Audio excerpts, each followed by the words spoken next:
For the invitation, and I'm glad that everyone's been able to hold this conference after such a long delay. It's a real pleasure to get back to face-to-face activities now that we're through the worst of the pandemic, although you never know, do you? But we've learned a lot, and one of the things we've learned is the value of being in the same place together. It makes such a difference to, I think, all kinds of learning.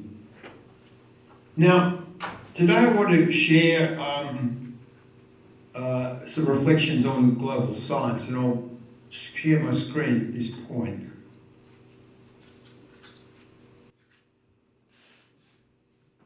And tell me if you can see the full screen. Yes. It's okay? Yes. Yep. Okay, good. Now, global science I'm defining as knowledge that's included in the two main bibliometric collections, that's Web of Science and Scopus, as I'll discuss that. And this includes some social science. I'm a humanist in social science. The global science system does include some humanities, not much, but it's mostly about the natural science-based disciplines. Now, why talk about research and science at a conference on higher education? Well, I think since the 19th century, science and higher education have become closely joined together. And I mean, not all higher education institutions conduct research, but those that do are important players in science. More than 4/5 of all published science papers have at least one university author. And of course, science matters. So relations of power in science, which is my topic, also matter as well. Now, I'm going to start with global science and then talk about how that developed, and then the relationship between global science and national science. And then I'm going to move on to who and what are dominant in science, and who and what are excluded from global science. And then I'll look at some changes that are going on, because even as we speak, the global science system is constantly evolving. Well, first, the growth of global science. Now, this is an outcome of the spread of internet-mediated communications, a process that was led initially, I think, by faculty in North America. And this meant that on one hand, the evolving global science system became patterned by the expansionary dynamics of open networks, and on the other hand, it became shaped by American faculty norms, including free collegial interaction, independent of government, and of course also shaped by that Anglophone sense of superiority, which is part of our cursed heritage. Since 1996, the number of papers in the global literature has grown by about 5% a year, 5.15% to be exact. And published science is doubling every 12 years or so. There's also been rapid growth in the number and proportion of papers with international co-authors.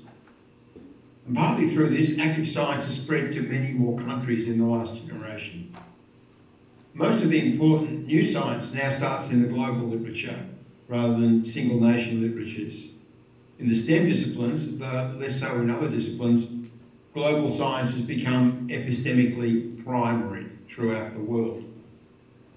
There's a lot to be said, really, for open networks in science. In networks, knowledge, messages and information travel with lightning speed without respect for national borders. Innovation spread very rapidly. Networks become cheaper per connection as they grow.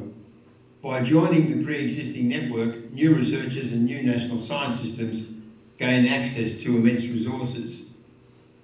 Established institutions in large countries cannot gatekeep in this system because researchers can form ties with any other researcher in the network. And the fastest growth is in relationships between researchers who are in different emerging science countries. Now, the graph on the left shows there's been rapid growth since 1996 in total science papers in China, in India, and in the rest of the world category. The established science systems in the US, the UK, Germany, Japan have expanded more slowly. 3 decades ago, the Anglophone countries, Western Europe, Russia and Japan, were practically the whole of science. That's no longer the case. The number of countries generating 90% of world science rose from 20 in 1987 to 32 in 2017. Over 60 countries, in my estimation, now have viable science systems, with doctoral graduates in at least some disciplines produced at home. All these national systems are now connected to the global system, the common system, and in many respects owe their growth to the existence of the global system.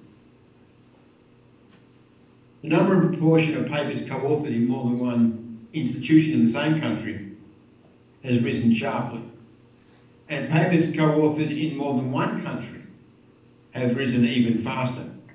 Internationally co-authored papers have jumped from less than 2% of all papers in 1970 to 23% 50 years later in 2020. Science has unequivocally gone global.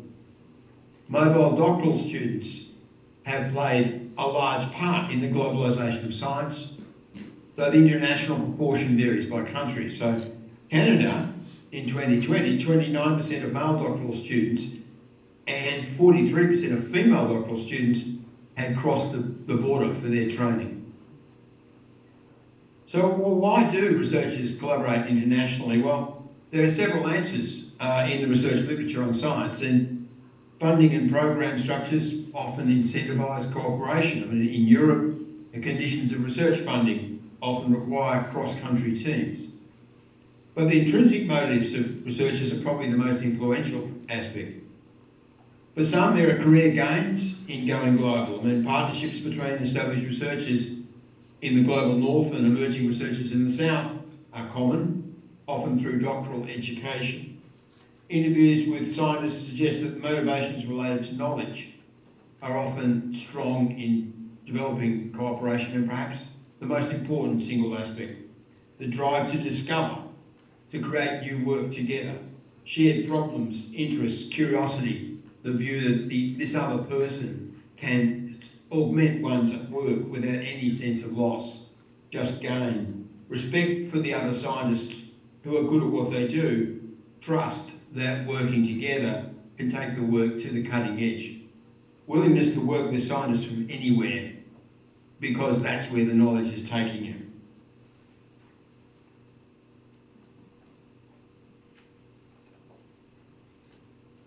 So that's the global science system. Open, fast-growing, spreading, shaped to some degree by agreements between governments and universities, but primarily shaped from the bottom up and sustained by collegial norms within different fields of research. Bottom up, but not egalitarian. Resources, capacity and influence in science are not equivalent across the world or within each country, still less are they equal. This is not a level playing field. So the bottom-up faculty-to-faculty dynamic might be more potent in shaping global science than the policies and actions of national governments. And in epistemic terms, the work in global science tends to overshadow nation-bound and local science. Now let's look more closely at relations between global science and the national dimension. National governments and research agencies are essential to science in the material sense. They provide the infrastructure of institutions that house most basic science, universities and government laboratories. Nations fund the institutions and largely fund the projects. They should provide a stable policy, legal and regulatory framework for science. You might conclude that cross-border science, the global science system I've described, is simply an outgrowth of national science, and I'm sure many in government would see it that way. But this misses the fact of global networking, collaboration and creativity, where most of the discoveries are being made. In global science, knowledge and its organisation are grounded not in universities or in countries so much as in disciplines and cross-disciplinary groups in freely connecting research networks. The global science system is much more than the sum of its parts, much more than the sum of its national parts. So science is multi-scalar in the geographic sense. It operates at different levels. It's individual, it's locally collaborative, it's national, often regional, and global now in this very visible way, all at the same time. These levels of science differ from each other in fundamental ways. National science is firmly centred by the nation state, by governments. Global science has no normative centre, no equivalent. There is no global state. It's bottom up. It's regulated not by rules and funding allocations, but by voluntary cooperation, shared understanding, and the protocols that govern scientific work. It's influenced by national governments, but it partly operates outside them.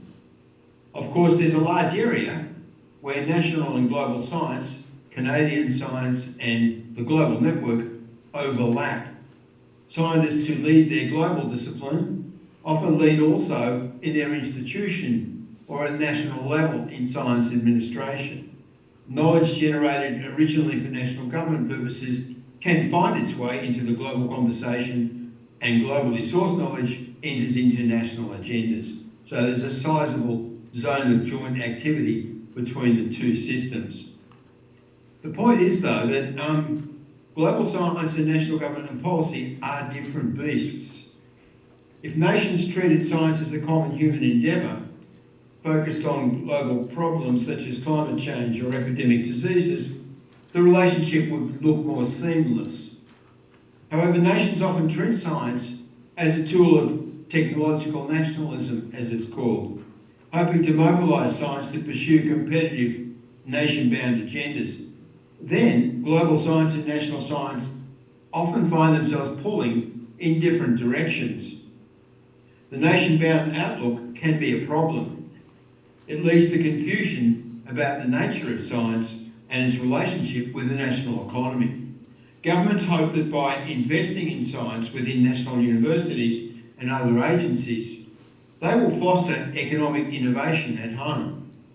But the reality is that the knowledge economy is a myth. On the balance of probability, national science that enters the global pool, and all good science is doing that, is much more likely to be used by foreign, not local capital.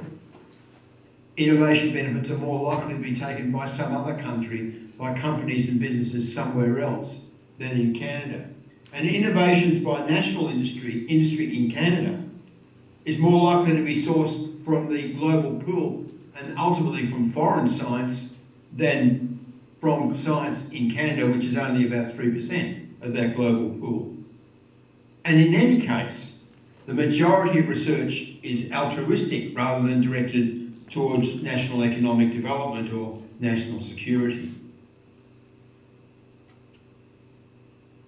So that's the relationship between global science and national science.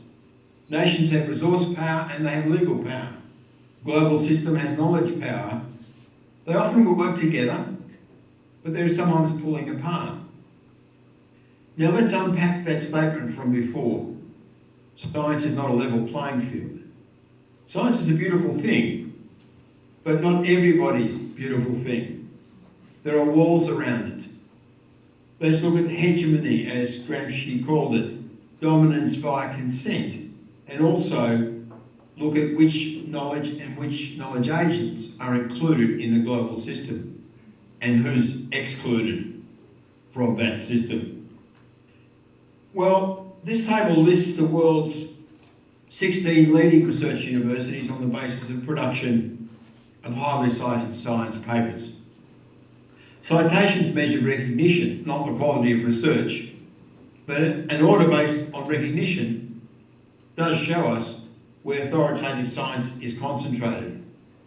This list favours large institutions with big groups of productive scientists. It includes 8 institutions from the US, 3 from the UK, 1 from Canada, UFT, and 4 from China. And that last is a change because 4 years earlier, there were 12 from the US and none from China. But the Anglophone countries are still dominant in this list, which takes into account of science in all discipline areas. The group is led by Harvard, which produces twice as much high citation science as number 2, Stanford, and that's primarily because of the Harvard Medical School. And it's UFT's large medical school, medical research capability, which puts it in the number 3 position on this world table. But watch Tsinghua. It was outside the top group 5 years ago, and it's now number 4 and rising. It'll probably become number 2 at least.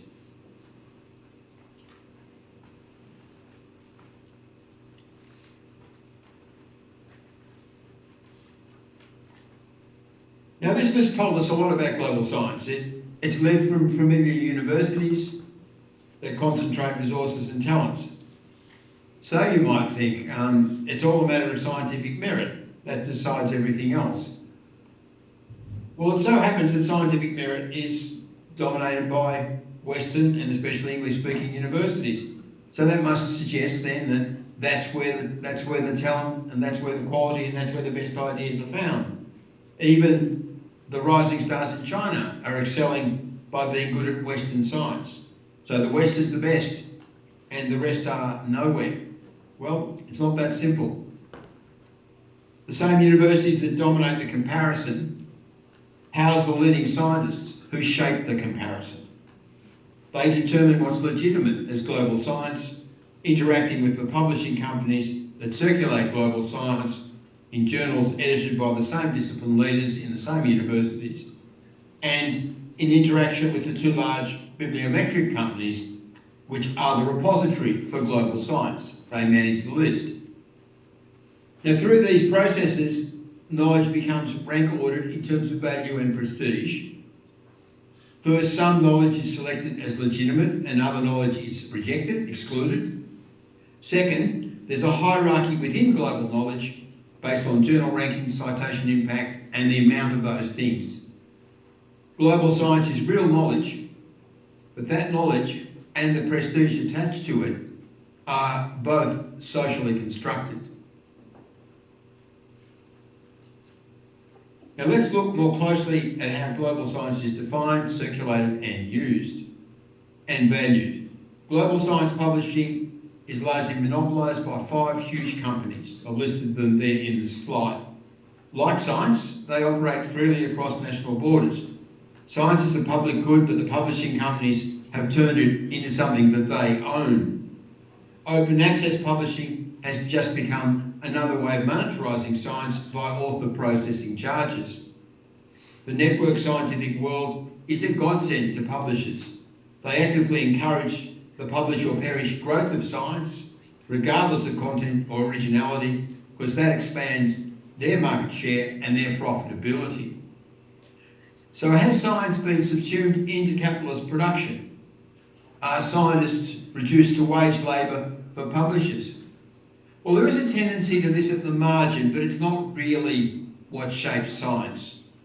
Publishers do not create knowledge. They are parasitic on knowledge, which is a public good that is produced in non-profit universities and research institutes. But they do all help to create the rhythm of production of that public good, and they closely affect its use as a tool of institutional stratification and national economic and cultural power. Public goods are often captured and deployed by powerful social groups. Now, the output of journals is fed into the 2 main bibliometric collections, Web of Science and Scopus, owned by companies that specialise in scientific information and publishing. Books play only a minor role in bibliometrics. Peer-reviewed journals are more amenable to rank ordering based on journal selectivity and citation impact. Bibliometrics have enabled the creation of a quasi-autonomy in science in which all outputs are assigned shadow values. These metrics then regulate the value of individual faculty, academic units, institutions and whole country systems. And this machinery has acquired its own momentum, yet it still rests on decisions about inclusion and legitimacy that are made by faculty leaders and peer reviewers in the disciplines. A crucial part of the machinery has become global ranking. The main component of the rankings is bibliometric data. Research metrics directly determine most of the Shanghai and Times Higher ranking, and the prestige effects of research metrics indirectly determine the surveys used by Times Higher and QS. Rankings turn bibliometrics into the recognised hierarchy of universities, in which the Anglophone universities are dominant and privileged social groups attending those universities reproduce their inherited place in the world.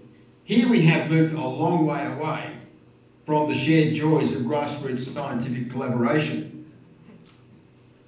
The collegial decisions of peer reviewers are not only being monetarised by publishers, they're also being used to fix university hierarchies and reproduce social privilege. So this is what global science has become. It remains a system of open collaborative knowledge creation. It's also annexed to institutional and geopolitical power. It's reproduced in circular fashion by the combination of national science infrastructures, leading universities, leading scientists, publishing companies, bibliometric companies, and university ranking. It's neo-imperial in character.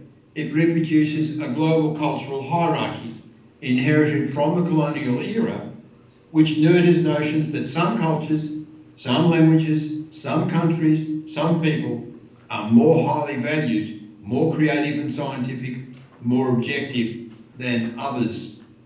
There is universal science in the global system, and the rest of knowledge is just local. It falls outside the charm circle.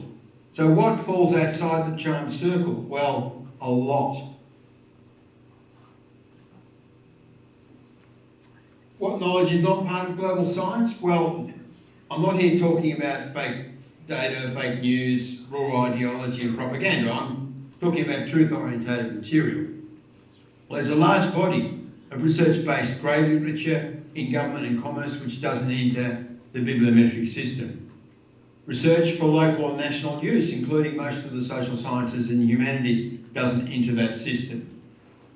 And nearly all knowledge in languages other than English, including all Indigenous knowledge. English is only the third largest first language in the world after Chinese and Spanish. It's the first or second language of less than a fifth of all people. Yet 97% of the contents of global bibliometrics are in English.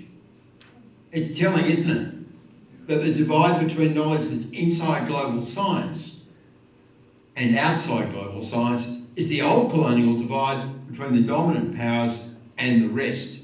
The languages of the colonised, the former colonised, are all excluded.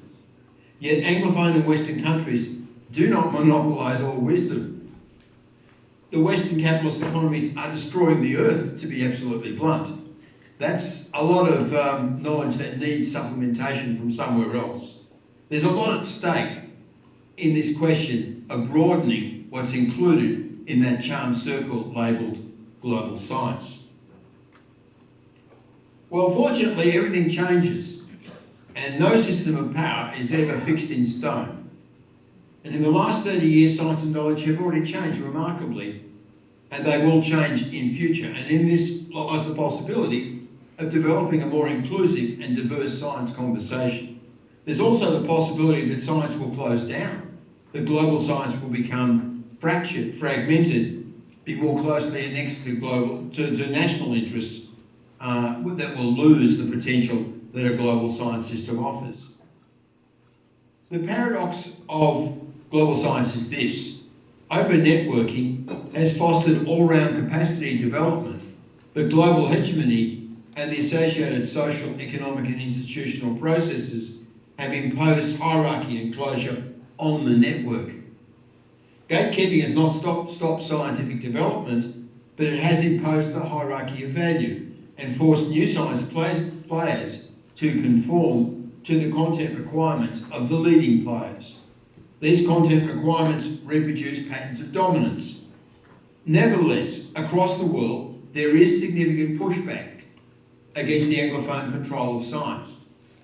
We see this in Latin America and in Africa, and in the Chinese emphasis on higher education and research with Chinese characteristics. Latin American scholars who focus on epistemic injustice point out that when science is defined as work in English, Latin America seems to be impoverished, and yet that's totally incorrect. When work in Spanish and Portuguese is included, the picture completely changes. Latin America is rich in scientific and humanistic output. I think that in the long run, all-round capacity development must foster a more inclusive and more diverse world of knowledge. Science output in China now exceeds the US. India has passed Germany, UK and Japan to become third largest producer of papers. Brazil, Iran, Turkey, South Korea, all outside the West, have large-scale scientific infrastructure and output. And there are many more coming up.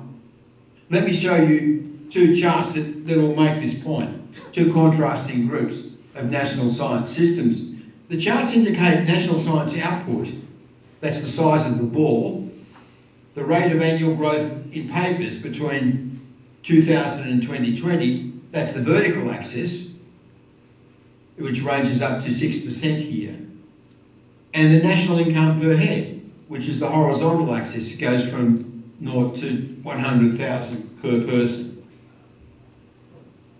Now the dotted line is the world average income per head. Now the first chart shows science systems that after 2000 grew more slowly than the world average rate of 5.15 per annum. These systems were already established at the beginning of the period. Established systems grow more slowly. They're mainly Western countries with incomes well above the world average. The only exception is Ukraine. That was before the war began. The second chart is a different story. The systems where scientific output is increasing faster than the world average rate. These are the new science powers. This is a very dynamic group. Some of them show spectacular growth, almost 20% per year. In Iran, that's an awfully fast rate of science production increase for a major country like Iran, and 25% in Indonesia. 25% a year. You soon double at that rate. And look at the diversification in terms of the economic indicators. I mean, half of these countries have incomes per head that are below the world average. So clearly, like mass higher education, global science has spread to many middle-income countries and some low-income countries as well. I think this is very good. There's also pluralisation at the top levels of science. Now, let's look at the universities that lead high citation research, its top 5% papers in STEM.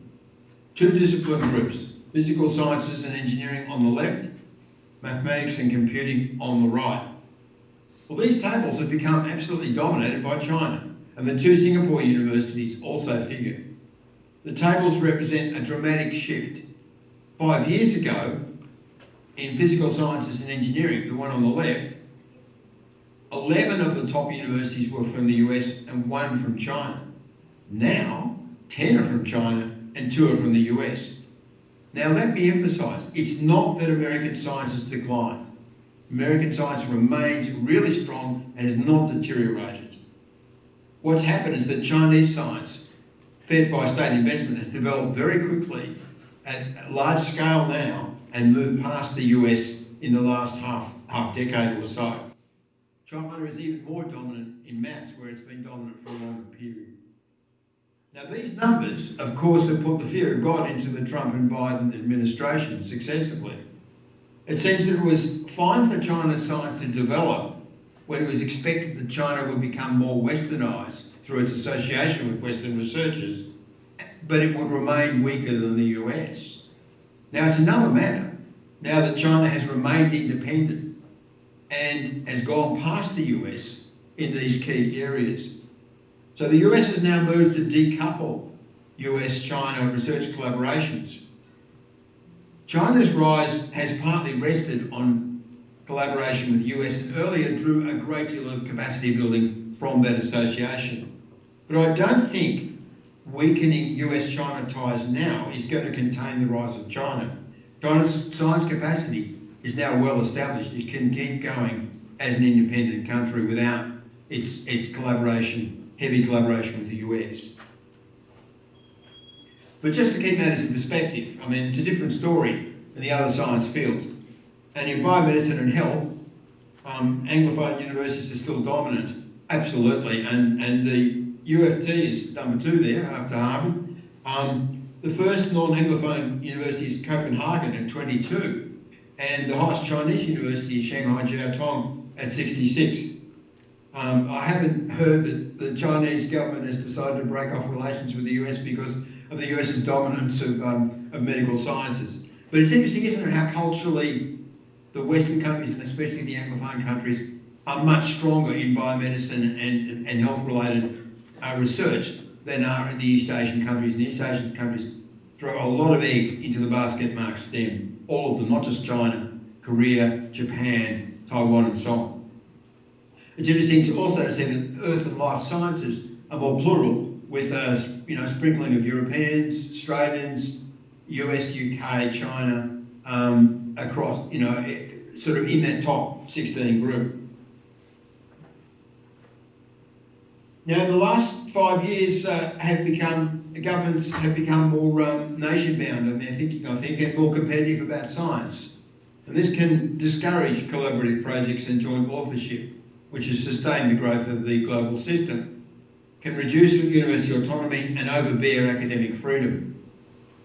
For the first time since the internet began in 1989, geopolitics are beginning to cut into the global science system. Truth is the first casualty in war, whether it's a hot war as in Ukraine, which has generated extraordinary level of disinformation from Russian government sources, or it's a Cold War, as in with the US and China. The US-China initiative is associated with racial profiling of Chinese heritage American citizens, investigations that shade into prosecutions, if not persecutions, discouragement of joint appointments and projects, visa blockages affecting Chinese students at scale. Jenny Lee's research shows that a large minority of American scientists now are reluctant to work with Chinese scientists as a result of this new policy. Sino-American tensions have spilled over into securitisation of research policy in the UK, in Australia, Western Europe. You know the situation in Canada. Meanwhile, Brexit has taken the UK out of the EU, and the UK is yet to negotiate re-entry to the brilliant European Horizon Research Programme, another example of geopolitics disrupting science cooperation. These geopolitical developments are a threat to the open global science system on which all of us now depend. So where does university science go from here? Well, global science has got great potential, but both upsides and downsides. And scientific knowledge is collective, collaborative, and accumulative. A common good that crosses over the separated self-interests of individuals, institutions, companies, and nations. At best, it looks beyond a nation-bound perspective and thinks at the level of the world as a whole. Global science has been open and facilitated the emergence of diverse national nodes and scientific voices. Science can talk truth to power. It can cut across all the rubbish in the political space and the social media, the fake news, the manipulative populism. The reflexivity of science, the mode of judging science, mode whereby science judges itself, is the test of truth. That's tremendously valuable to us. That's the upside of global science. The downside, it's culturally fixed, it's almost exclusively Western, it's neo-colonial in its impact, in its form, in its assumptions, in its worldviews. It's steeply hierarchical inside the global system. Its science is used as a tool of power to prop up certain institutions, certain country systems, certain social groups. It excludes the vast majority of human knowledge, including almost everything in languages other than English, and all Indigenous knowledge. And think of the Indigenous knowledge of land and nature and ecology. We lose so much by excluding that kind of diversity. Autonomous global science has been hegemonic and exclusive. Autonomous scientists have themselves been the excluders, though they've been aided and abetted by the publishing and bibliometric world. Now, geopolitics threatens to subtract that autonomy of science altogether, to lock it into national silos, to weaken or fragment the global system. So where do we go from here? Well, I think we defend the autonomy of global science as best we can. Defend it from technological nationalism and commercial publishers. We push for the further opening of science, not closure. We maintain open cooperation between scientists and faculty all over the world. No Cold War in science should be our watchword. The way forward to more democratic relations of power in science is genuine open access publishing and a global conversation based on multiple languages. Using the emerging software to translate knowledge in languages other than English into English, and knowledge in English into other languages. We can do that. We have the technology. All journals in all disciplines ought to be multilingual. That would change things. Listen to the science, yes, that was right. But what science? In the face of global problems, global knowledge and cooperation are all we have. That makes it more important to bring all the voices, all the different ways of seeing, all the different insights, all the different ideas into the common conversation. Thank you very much for listening.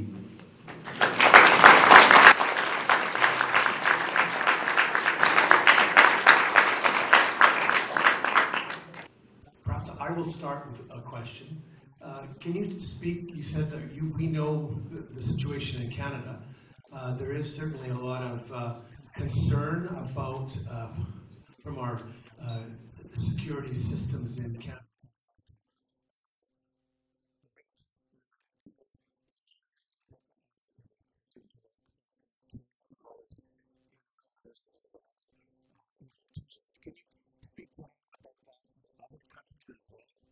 This is all very depressing, and because everyone's become so accustomed to it as the norm now. And yet jump back 5 years, and all of our dealings with Chinese scholars and universities were sort of normal, like they are around the world. I mean, there are constraints in China, they're well-known constraints for those of us who go there and those who work there. You know, there's some things you can't say easily.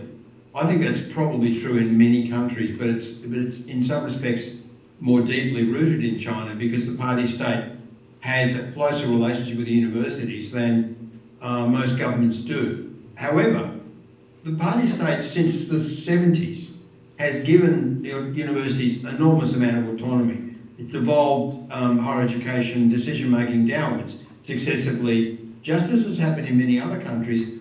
Semi-corporate devolution, new public management, neoliberal systems, all of that stuff. So the universities in China are fairly similar to the way they've evolved in the Anglophone world. You know, they've got executive style presidencies, they've got performance indicators, and those kinds of judgments are governing faculty work and so on. But in terms of what happens in research and what happens in the classroom, with some exceptions related to Chinese domestic politics, there are things you can't say there. You've got a lot of freedom in China, just like you have everywhere. I know that I've been to China a lot. Many of my colleagues go there as well, and we've never felt constrained in what we can say as visitors in China. I've never had that experience of being told not to say something, and nor have I felt the need to self-censor. So, you know, China's universities are like ours. That's what I'm trying to say. They're just like us. And so to stigmatise, you know, several million faculty and a large number of students as sort of, you know, clones of the Chinese Communist Party, or sort of spies, or all of this stuff is really unhelpful, because it's not how things actually work. It's not what really happens. But I think by creating this atmosphere, the US State Department and its, you know, its influence that's exerted in the last 5 years very vigorously around the world to try and decouple the West from China has created a situation where the Chinese have gone on the defensive. They've become, in the university system, is beginning to close up more. There are now constraints on their outward movement as well as constraints on their movement into the US, which are at the moment the larger constraints. I mean, academic freedom has been thrown out the window in this process. The China Initiative has been terrible in terms of stigmatisation of individuals. People have lost careers. People who are totally innocent of any wrongdoing have been found innocent in investigative processes, have lost jobs, lost careers. In some cases, there have been severe personal consequences in terms of mental health. You know, all of this sort of persecution stuff. It's not McCarthyism yet, but it's heading in that direction. So, and I'm really surprised by the fact that the global science system, the global knowledge system, the global university system has not been more resistant. There's been a lot of resistance amongst American university presidents to shutting down their activities in China. The major universities, the Ivy League and so on, have invested heavily in centres and activities in Shanghai and in Beijing, Nanjing and other places. I mean, Stanford PKU Centre, Harvard Shanghai Centre and so on, Yale's developments, Yale Law School development in China. These are really important, you know, goodwill initiatives crossing global boundaries, and there's been a lot of pressure put on those universities to break those ties, and those presidents have been pushing back. But no one really wants to take on their national government on a matter of national security. So presidents are constrained in what they can do. But I think faculty have more freedom, and faculty should be standing up for academic freedom in this instance. Thank you. And just to push a little bit more,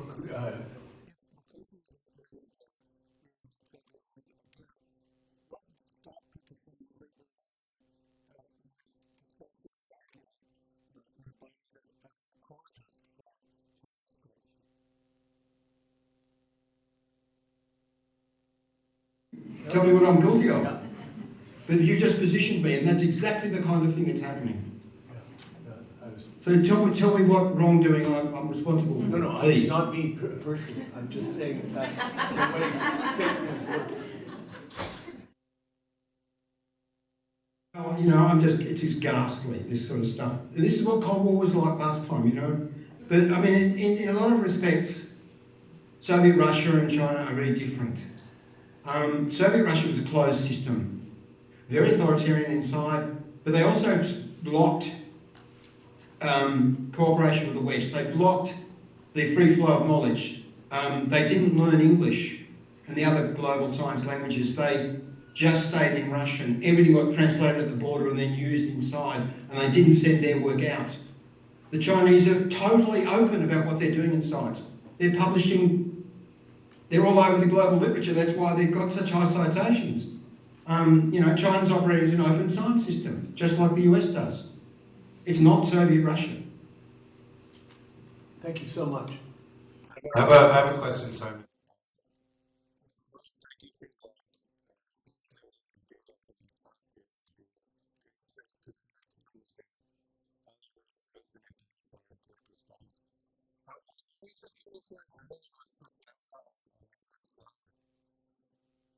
There's a reason for that. The Irish economy is quite small. It's about 5 million people. Now, the Irish have brought in a lot of international companies using tax breaks. So there's big international business operations in Ireland, manufacturing and service sector operations. And they're not paying taxes to the Irish government at high level. They're well below the normal rate of corporate tax. But they really swell they're not swelling the national wealth of Ireland, really, because its money's going offshore again. But they're swelling the measured level of gross domestic product.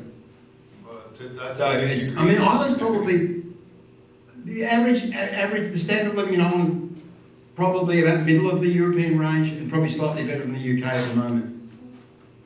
Thank you.